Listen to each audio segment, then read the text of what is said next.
Can I ask you a serious question? Where are you? In front of a computer screen? In a body? In your home? In a city? On a planet? Are you in love? In pain? What is all this stuff that you see and you feel? What's it for? Where are you? And why are you there? If you really think about it, it's pretty clear that the answer to those questions holds the answer to every other possible question. And the only thing preventing us from getting the answer is the way we perceive reality. Because if we could see it for what it really is, then we would know for sure where we came from, what we are, where we're going, and why everything happens. So what is it about the way that we perceive that stops us from knowing? What's keeping us in the dark?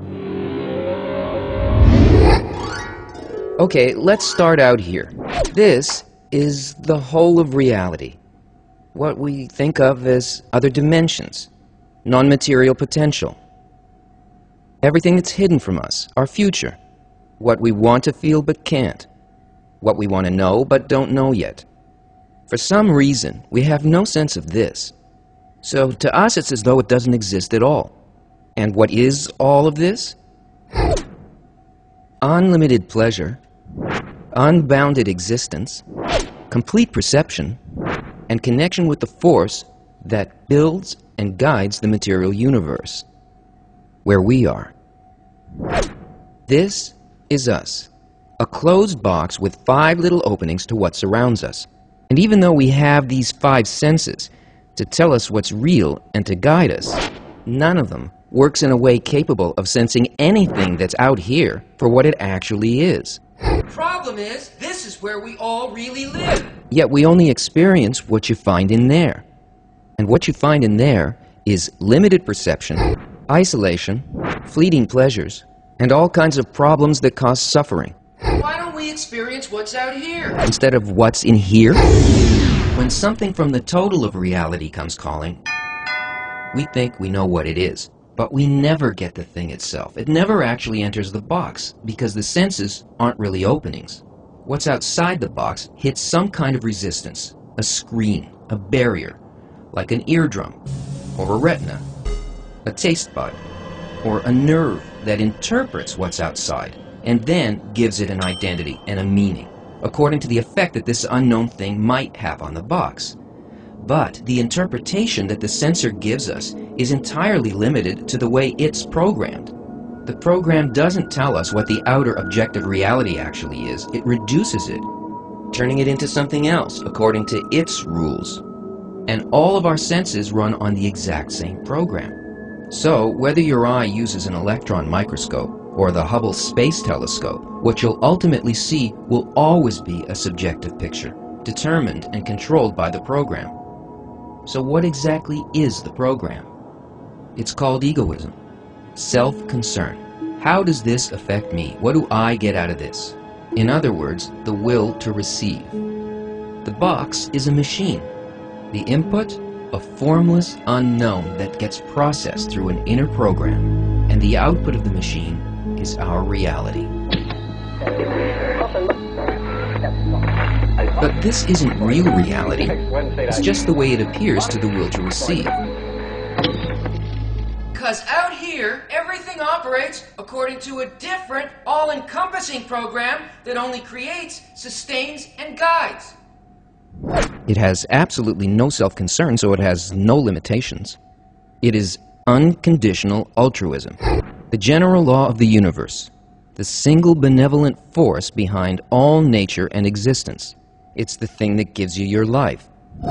This is the complete polar opposite of the box. It's like comparing the Big Bang to a black hole.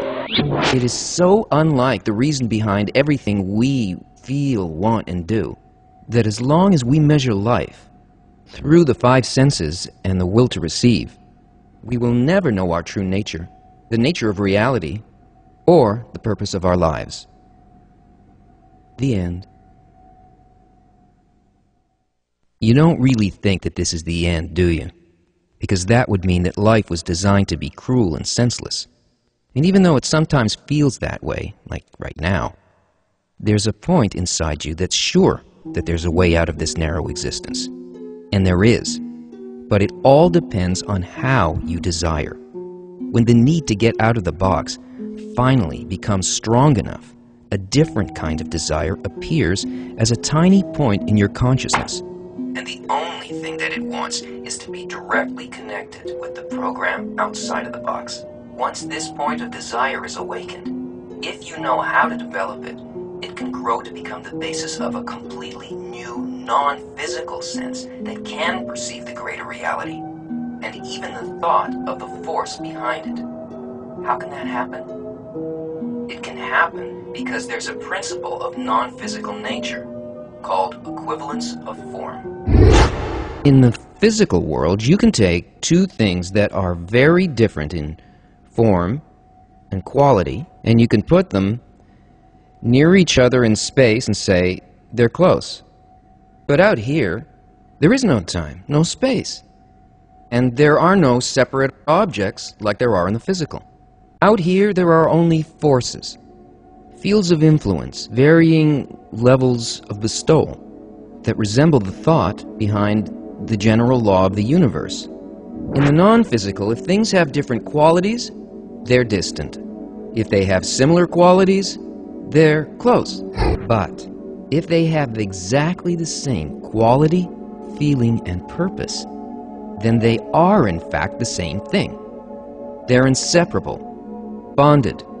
So this opposite egoistic quality of the five senses Blocks our perception, gives us the experience of separation, isolation, and constant lack.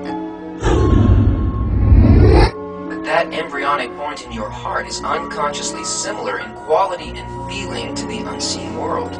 It's intimately connected and interwoven with it. And the stronger your desire to transform your inner program to be like the outer one, the closer it brings you to know and enter it, and to see that everything in your life, every desire, every joy, every disappointment, is really the general law of the universe guiding reality to develop and awaken you to consciously come into balance with it, so that you can receive what it most wants to give you.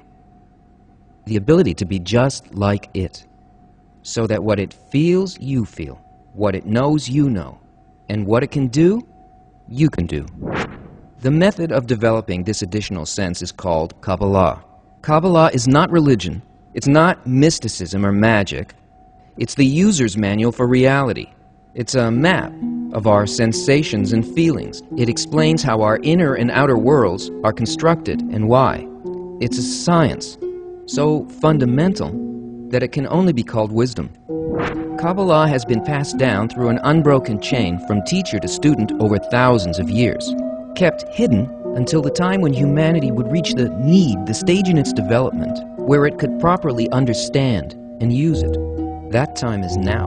The Ari Institute is a non-profit organization making authentic Kabbalah available to anyone who needs it, regardless of religion, nationality, age, or gender. If that point in your heart really wants to know more, here are the links. The end.